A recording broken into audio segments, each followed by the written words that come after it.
Hey, Alan and Christina here. We just want to say thank you so much to all the patrons who are helping make this new Vic 42 happen, especially Sam from 2% Jazz.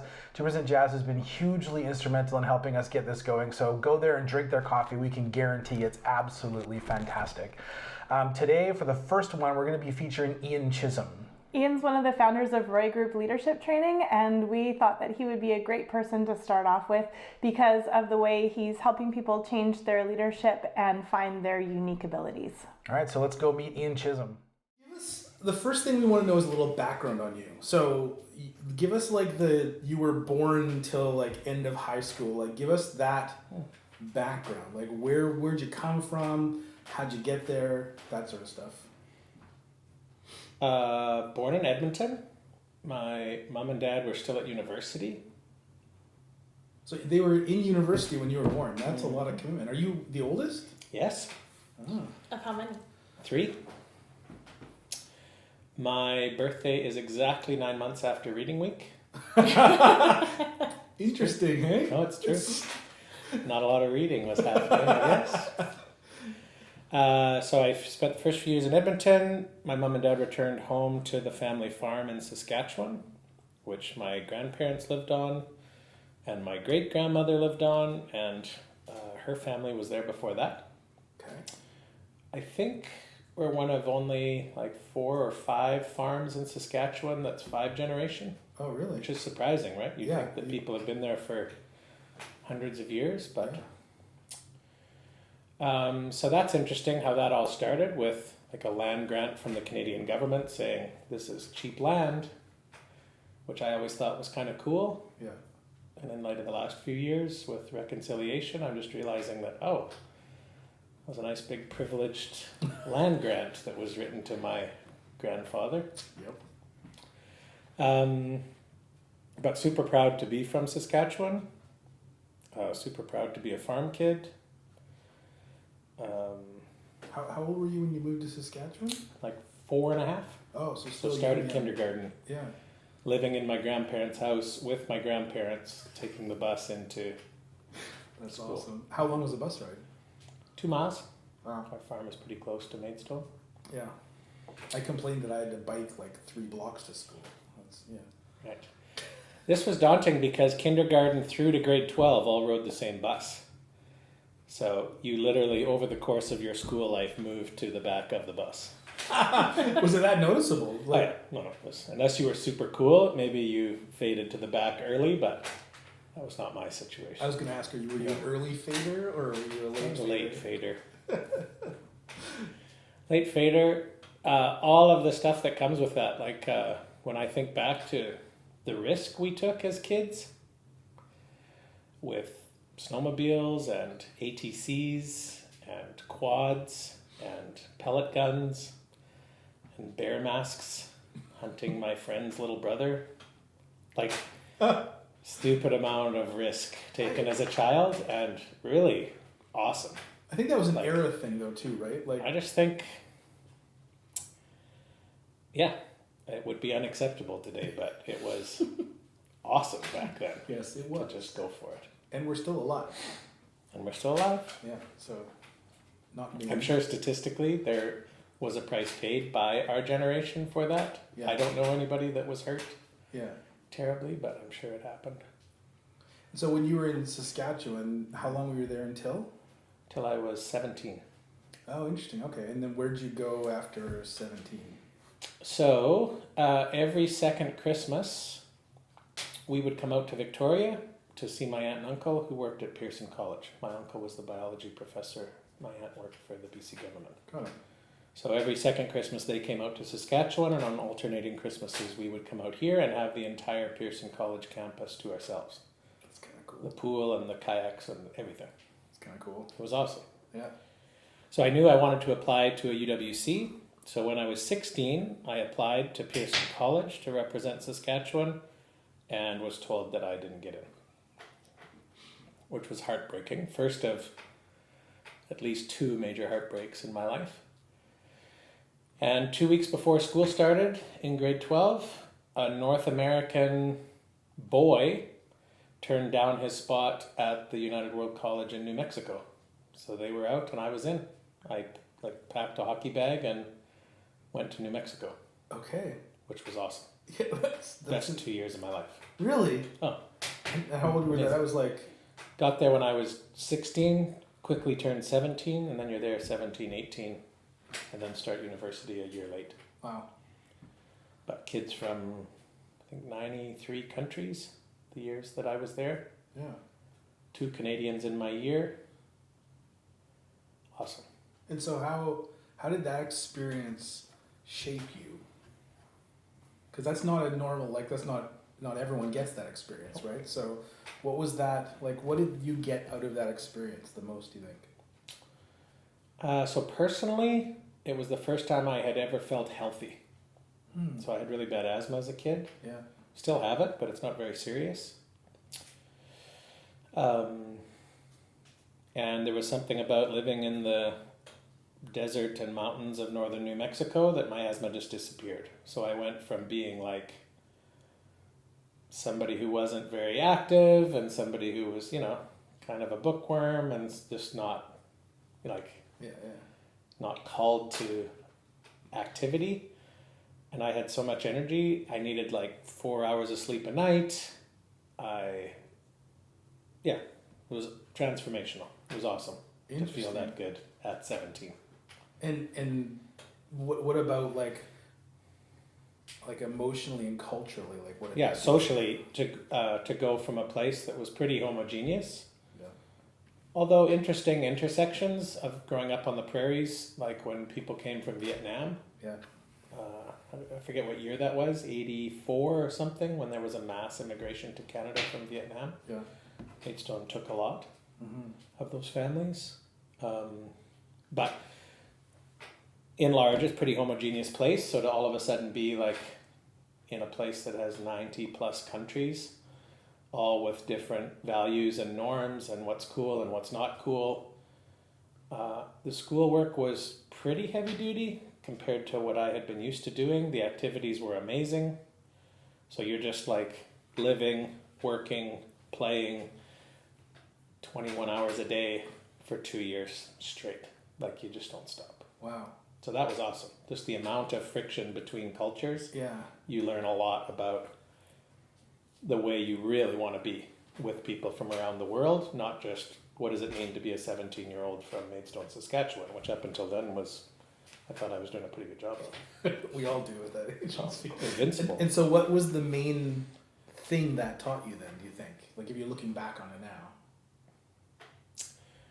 I mean, it was probably the introduction to the power of inquiry, that the safest thing you can do in any given situation is probably ask a question about something that you're curious about, rather than leading with an opinion or a conviction or a position. It's to just find out what's all here in this conversation. Yeah. Right? That's just a way better way to start than leading with content. Which I don't think a lot of people realize until they're older. Do you know what I mean? Like No, I think that's that true. was that's a fairly old realization for you at that age. Sure. Right? Because I think most or a lot of people at that age are afraid to ask questions. Yeah. They're afraid to stand out. They're afraid to be there. So I think that's an interesting result for you. And I can think of a number of mistakes made where I was probably a little bit insensitive or a little bit, North American centric, or made an assumption that, caused damage. Yeah. It's all pretty safe in this, you're all part of this community. There's only 250 people, even with faculty. Yeah. But yeah, when you make a mistake in that setting and you hurt somebody's feelings who you really care about, those lessons they're very short and sharp and stay with you for a long time, and you don't do that again. Right. Yeah. For instance, you don't set somebody up who's learned English as a second language for a funny practical joke based on that. Right. I did that, thought it was awesome. In Yeah. Maidstone, that would have been like perfect. There, it was like, that was a bit of a dick move. Mm-hmm. So yeah. That's fascinating. So when did you come back to? Did you go back to Saskatchewan or did you come Alberta. back here? Back to So you went Edmonton. back to Edmonton. Back to Edmonton for university. Okay. A lot of students don't go home after UWC Yeah. because it's a bit of a launch pad to go wherever you want to go. A lot of students, even from Canada, stay in the States. Right. Yeah, I don't know why. It was time to come home. Yeah.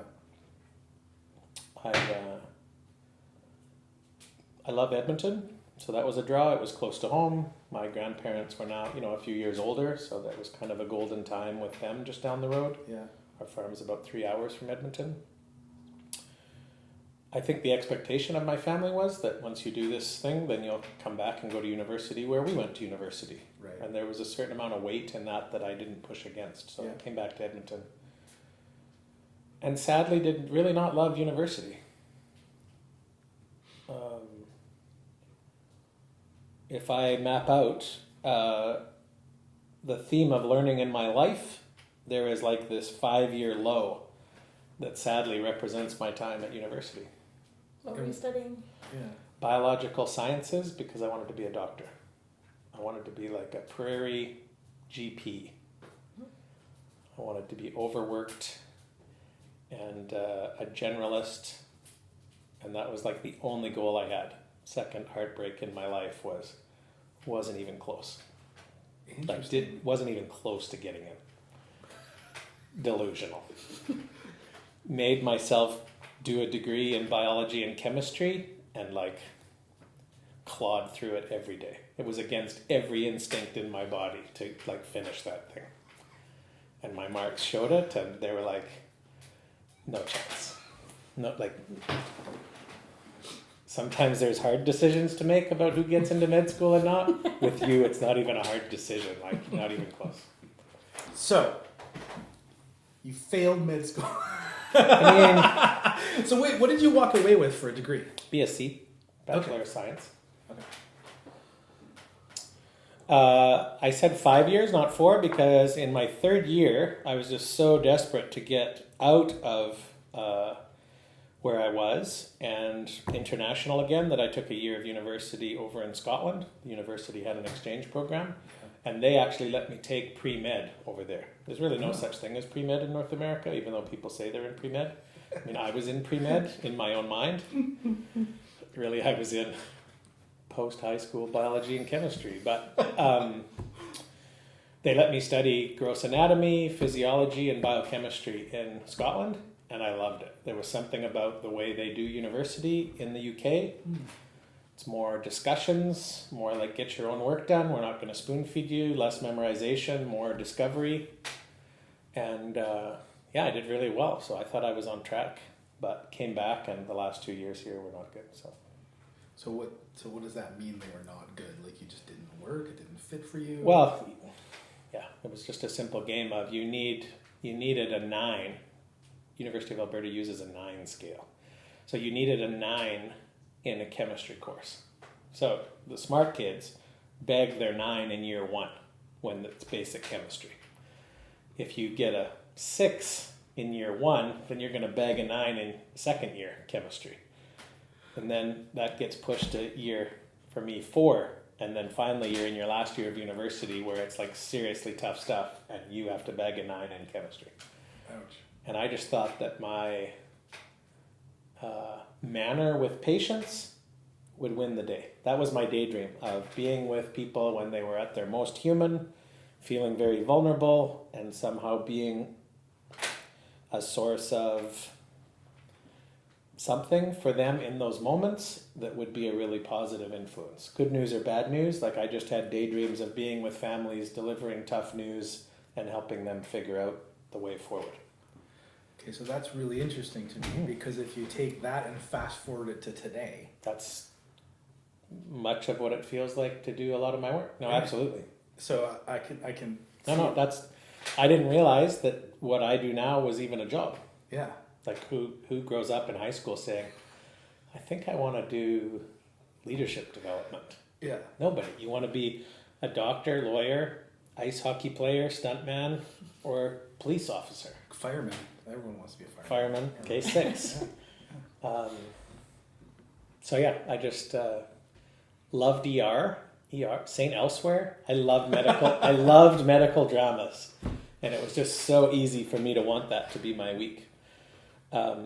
Another telltale thing, of course, these things make sense in retrospect. If I ever commission a piece of sculpture on a university campus, from this end, the sculpture will be all jagged and sharp and chaotic, but from the other side, it'll just be like a jetliner, like so smooth and exact. Like the writing was on the wall the whole time, but I just couldn't decode it. Yeah. I had the chance in year 4 university, because of some work I was doing in the summer, to go and be in the surgical theater for open heart surgery. And I thought, like in the movies, and like all these medical dramas that I had been keeping up on, that you would be behind glass up in a balcony watching, right? No way. The guy's head was like right here. And I just, like, street shoes, like washed up, but not touching anything, obviously, and masked and everything, but like literally wearing jeans and my sneakers off the street. The guy's head was here, and they like did this procedure, taking the vein or the artery out of the leg and replacing that in the heart, and like cracking the ribs and icing down the chest cavity, shutting down the heart. The anesthesiologist is running this guy like a soundboard. Like, it's awesome. All I paid attention to was the teamwork. The science, like the pH of that guy's chest cavity I was like, boring. The teamwork of the anesthesiologist and the nurses and the intern and the more experienced surgeon, and that facet like captured my imagination. Yeah. So then I was like, I desperately want to do this for a living because I want to do that. It's interesting just how the you science part that I didn't get.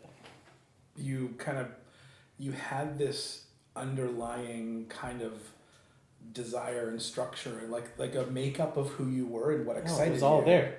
Right? It was all there. Then you were chasing something that you thought was the package. Right? Exactly. I feel like that's a common mistake for I humanity. do. Oh God. And it's a bit therapeutic now because we work with a lot of mentors at the University of Alberta, both through their venture mentoring service, but also through the Lougheed College. And I was just so desperate. When I came back from Scotland, I wished so much that there was an adult in the equation who would have like found me fascinating enough to go for a coffee. And at that point had some method to help me distill down what all of my daydreams had in common and help me see that that's what needed to be protected, not the form that I thought it was going to come to my life in. Yeah. Like that, for an adult to do that would have been invaluable to me. It would have saved me years of heartache to have an adult that would have helped me pivot and take stock of, you know, this gift that has shown itself all the way since I was little, that I was daydreaming about in the form of being a doctor that doesn't have to be in the form of a doctor. That would have been awesome. I mean, that would have been, and I think it's a shame that universities don't have adults with spare time on their hands to have those conversations. Yeah, even like just community barely has adults with spare time on their hands to do that. No, exactly. Right? Like First Nation schools in Saskatchewan, one thing that I'm very keen on is that they have like an elders room, and they've literally cracked it to say there's, 3 or 4 elders that hang out there. And when you need them, you go hang out with them. And it goes wherever it needs to go. I'm like, how is that not brilliant? And to your point, why don't we have that in society? A place where people can just go and be around adults who have a bit of method in terms of helping people find a path in life. Yeah. Which is so undervalued, right? Sure. It's like people don't even put value in that. I mean, I don't know about you, but I was a kid who wasn't really listening to a lot of people either. Like I would have, even if someone had come to me and said, I know you want to be a doctor, but really? We're going to distill this down. I might have shut off. Right? Unless that person occupied the ground in a way that was very solid. Exactly. Those people, they kick you in the ass. Right? You can't help but take away what they said. Right, which is also a cornerstone and a part of what you're doing now. For sure. Right?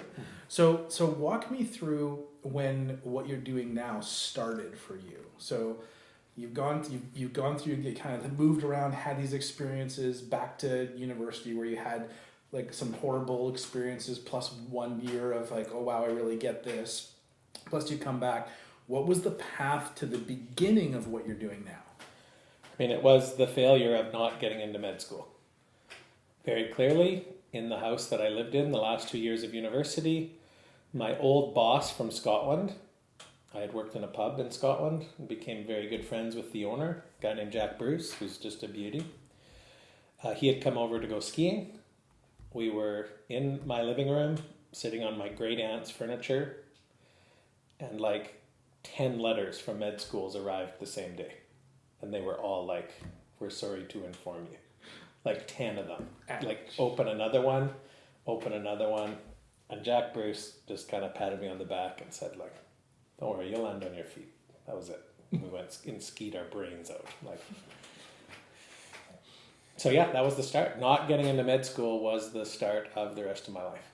And so once that kind of motivation happened, which often, I mean, you might find, I agree that those negative situations that we put so much value in are often the kickstarts of the brilliant things we should do. For sure.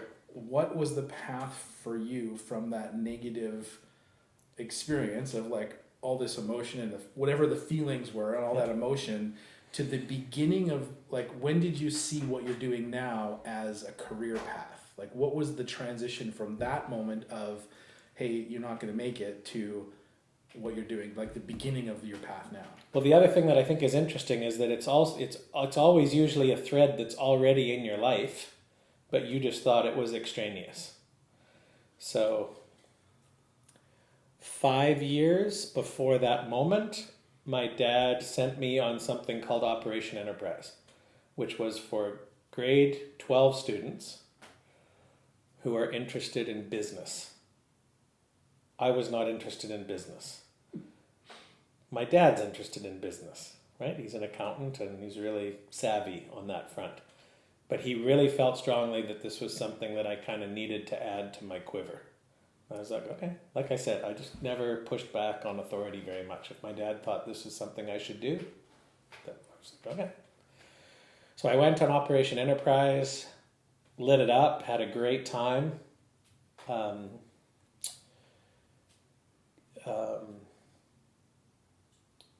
Took a year off, I think, but then they asked if I would go back as like a staff member, which was basically like a camp counselor, right? Yeah. It's like a couple of weeks of work in the summer. But then they moved a program to Canada and asked if I would be the program director of that. So then that was about 2 months' work every summer. And so every summer in university, when I wasn't working on the farm, I would be doing some assignments with Operation Enterprise. When I got the letter and the folks down in New York found out that I was at a loose end in my life, they asked me if I would come down to New York to work with the Operation Enterprise program. Okay. Which was not glamorous. It was picking up speakers at the airport, setting up meeting rooms. But it wasn't glamorous, but it was the start of a number of really deep patterns in our work now, like connecting with those speakers on the drive back from the airport was go time for me. Making sure that when people walked into that room that we had set up, that they would kind of stop for a second and realize that something special is going to happen in this room. So that just kind of went. I spent 1 year in New York, and then renewed for another year in New York, and then was like on a 3rd year in New York. And all the while, you're meeting all these incredible people who are the kinds of adults that we just talked about that I wish just hung out at universities to talk with young people, right? They were doing it voluntarily. But they were like the choice people. That's cool. Yeah, that was just kind of, that was my entry into this field of executive development, leadership development, culture, people. That was it.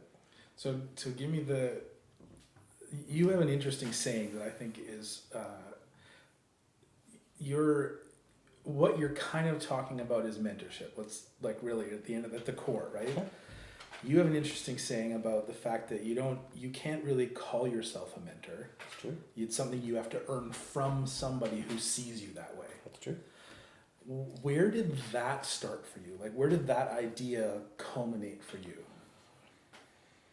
Well, again, I think the threads are behind you, and you just don't. So, The guest speakers at Operation Enterprise were a collection of adults who were those kinds of people. So I saw this like immensely concentrated pattern of, oh, that's a dynamic that works. You never want to be, as an individual, short on that number of people around you because they intersect your life and your evolution goes through a little quantum leap. Like they quicken your development. So as an individual, I saw that happen and had like mentor. The next chapter that happened after New York was like an exponential version of that same pattern of there will be people that step into your life and all of a sudden you are capable of like 10, 100, 1,000 times more because of their belief in you and the time they invest in you and whatever they see in you, and that they've got some clue and some method for working with that potential. But it wasn't until I came back to Canada and met a gentleman named Bob Chartier, who's on the wall. It was his conviction that there are some gift words and you have to earn them. And they're like, leader is one, team is one. In our recent work with Pod C, which is a little consultancy that does EDI work, they've chosen to kind of say that ally is one of those words in that work, and that mentor is the most misappropriated, hijacked gift word of all time. Yeah. So the statement or the belief didn't get clarified until, 12 years after wanting that in my life and then finding it through these different patterns. Interesting. I like that it was a series of people for you. Oh, Right? yeah. Like I think often when people think of like mentorship and leadership, they think of like one person that's with you forever. I totally agree. It's actually in the book project, writing a book about mentorship, it's the biggest revelation that in looking back and hearing stories from other people, it's almost always a collection of mentors. Yeah. And they kind of were collaborating Yeah. and conspiring and like addressing things together. So I totally agree. The mental model of mentorship is this one-to-one thing. I am the apprentice and they are the mentor, Yeah. right? Yeah. And I'm not sure it works that way. I mean, it can, but I think there's something very powerful when almost like a GPS device, you connect to one satellite, it'll tell you what side of the world you're on. You connect to two, and you know where you are within about 200 feet. You connect to three, and it'll tell you where you are in terms of inches. So I think mentors are the same. If there's more than one, there's this very clear sense of, okay, this is obviously where I am, and therefore what I need to do is a little bit easier to choose. And so you said your mentors were all kind of working together. I'd love to understand that a little bit more. Like, so did they knew each other? They knew they were working with you? What do you mean by that? Yeah, in the Operation Enterprise days, I think they were all volunteers. They wanted the best for the program. They really sensed that my team, after a few years of struggling, not my team, but the program had struggled, that when our team came in, my brother was on that team, my cousin was on that team, some really good friends were on that team, but we were a team, gift word team. I think all of those volunteers really got around us and championed us to say they're obviously not going to work at Operation Enterprise together, but there was just a strange, I don't know, affiliation or loyalty or attraction to the group of us, and they just, in some way, they made the choice to champion the shit out of us. That's cool. And they championed us all. What is the core that you would like to get across around that? Like if you could just give us kind of your heart on, you talked about two things, the importance of people coming around, and like in your younger years, you would have loved someone to be like, hey, this is what I'm actually seeing in you. Right. And you can make a career out of that. Right. Versus kind of the collective mentoring thing that you kind of experience. I think they're different, but they're tied, right? So expand on that for me for a little bit. Well, I mean, it's not even something I've ever said consciously before, but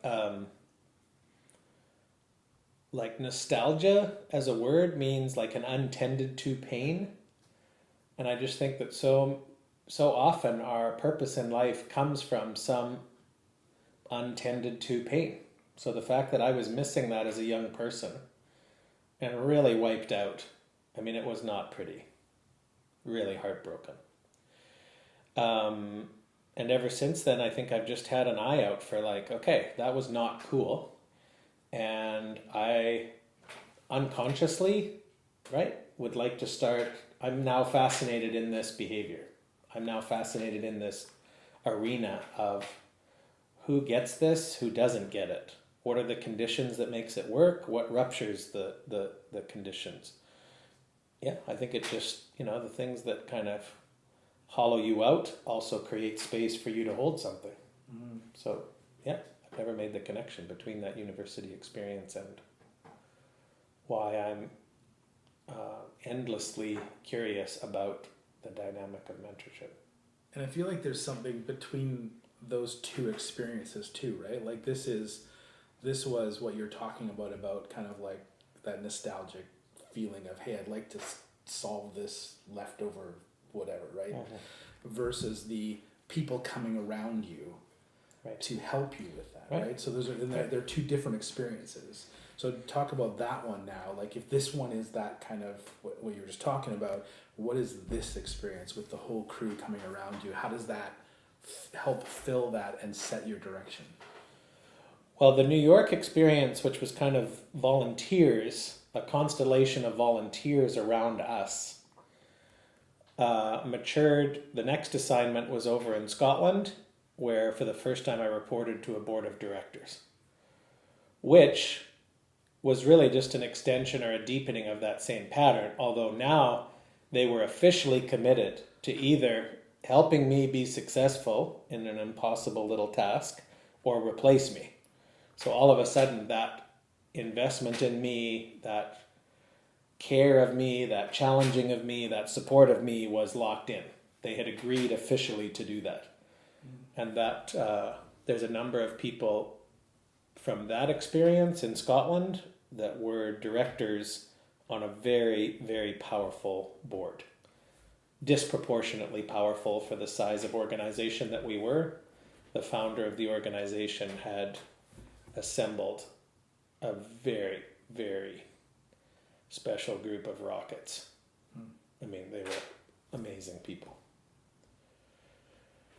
Yeah, so that just formalized it, right? Yeah. Informally, right behind that, operationally, was a group of practitioners that I met so that we could deliver on the vision that I had promised the board we would make happen.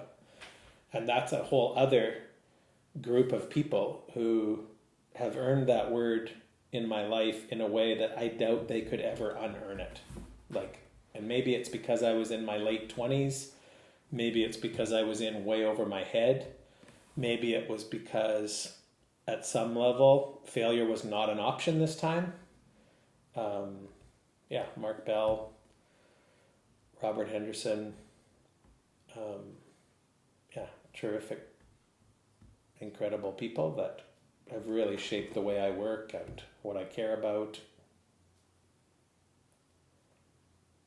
Big stuff. Let's bring this all to now, because I think one of the things that, you and I met, 5 years ago maybe now? Something like that? Yeah. Maybe, I don't remember. It was a while. Yeah. I immediately was interested in you because I love meeting cool people and I like people who think a lot. And I feel like you're a thinker. I just looked like I did both. Right? Yeah. And I just do this a lot. yeah, it's the beard. It's the beards make us look like we're thinkers. But I feel like although you've been shaped by all these experiences to where you are today, which we all are to some degree, you've chosen a way of being and working right now that is a little different than a lot of people would choose. I think that because of your views and the way you look at this whole mentorship equation on a business front, it makes it more challenging to run a business because of the way that you're trying to instill this solid level of leadership mentorship, which I think most people would be like, hey, here's my 1-page infomercial and my stuff, and they're gonna throw around programs and terms and like all this stuff. That's true. I feel like you're trying to do it in a much more intrinsic way than other people are. You're trying to make it like more like human, more impactful on the person. What has that led to with challenges for you with some of the people you've been working with? Like where is that message challenging to get through? And where do you find it like it takes off and really goes? Like what are the two environments that allow what you believe to live or die? Well, I do think my life would probably be easier if I chose to sell expertise and not practice. When what you're selling is a practice, there's really no like end date. You don't stop practicing. So I doubt that I will ever retire, and that some days that makes me sad. I could slow down, I guess. Yeah, I agree with you. It doesn't work for me if it's not personal somehow. That doesn't mean that I have to be involved. It just means that whoever is involved, there's a torch that's been passed. In the book, we kind of just talk about how there's this German idea of Zugenruhe. It's like migration restlessness. Okay. Animals experience it when they're getting ready to migrate. So little birds, their anatomy changes and their physiology changes, their chemistry. See, I did get a degree in this stuff.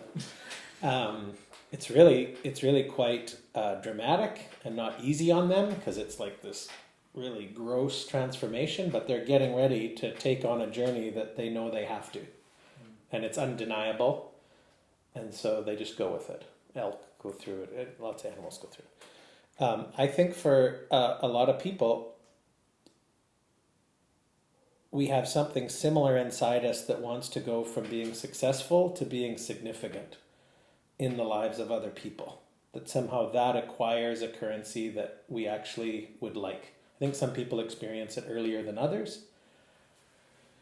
In the book I talk about how I think secretly we would all like to have a small picture of ourselves in the corner of some dojo somewhere that somebody lights a candle underneath other than our mom. Right? Like we would like, even if they hadn't met us, we'd like to see the connection to this person who I'm not related to, but who's practicing what I'm practicing. And I owe part of my practice to them. That's the way I feel about my mentors. I'll admit it openly. I hope that I'm remembered that way. That's kind of the goal. And so I think the work I do connects with people who know that Zugenruhe. And for those that haven't felt it yet, I think our approaches feel a bit philosophical or like, oh, he's quite serious about this. Like, I don't know if this is going to work with our team. Like, and that's okay. Like, you don't win them all. So if there's any filter that decides who this works with and who it doesn't, I seem to have found myself on Team Zugenruhe. I need a t-shirt. Team Zugenruhe. The Zoogs. Right. That would be we need a team name. The Zoogs. Yeah. And so if you're looking at these kind of different things, what is your favorite outcome when you watch other people? So I know, like, I have a couple questions, but when you're working with someone or a group of people, when do you start getting excited? Like, what's happening when you start getting excited? Because you're clearly passionate about what you do, and you, whenever you see that working, like, what is it that gets you the most excited about it? Can we swear on this? Absolutely. Okay. I just think I may need to. I never fucking swear, but you can swear all you want. Perfect. Okay, now I know. The moment that I will never get tired of is when somebody who's wicked smart, like wicked accomplished, very successful, have, maybe they've been a doctor. Maybe they've started a multi-billion-dollar venture. Maybe they, have the Order of Canada. Maybe they were, a person that the world pays attention to. And they suddenly hit that moment where they realize that what they know is valuable, but it's not the whole picture, and it's about their way. I'm just like, and they say, fuck.